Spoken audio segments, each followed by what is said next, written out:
தங்கம், இப்பதான் நீ ஒரு விஷயம் தெளிவா புரிஞ்சுக்கணும். ஆமா, நீ இப்போ நின்னுட்டு இருக்கிற இடம் சாதாரணமான இடம் இல்ல. இது வரைக்கும் நீ கடந்து வந்த வழி சுலபமான பாதையும் இல்ல.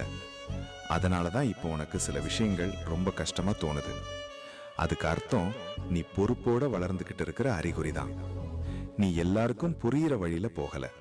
உன் மனசுக்கு சரின்னு தோணுற வழியில தான் நீ போய்கிட்டு இருக்க. அதனாலதான் சில நேரம் நீ தனியா நடக்கிற மாதிரி தோணும். அது ஒன்றும் தவறில்லை தங்கம்.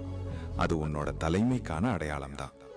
அதுக்காக இன்னும் நீ வேகமா ஓடவும் வேண்டாம், உடனே நின்று போகவும் வேண்டாம். இப்படியே உன் வேகத்துல நீ தொடர்ந்து பயணம் செய். நீ போகிற திசை சரிதான். அதுக்கிடையில சந்தேகம் வருதுன்னா அது உன் மனசு வளர்ந்து அடுத்த நிலைக்கு தயாராகுது என்பதற்கான சின்ன சிக்னல் தான். அதனால நீ நிம்மதியா இரு தங்கம். உன் அப்பா உன்னை சரியான பாதையில தான் கூப்பிட்டு போறேன். ஓம் நம சிவாய.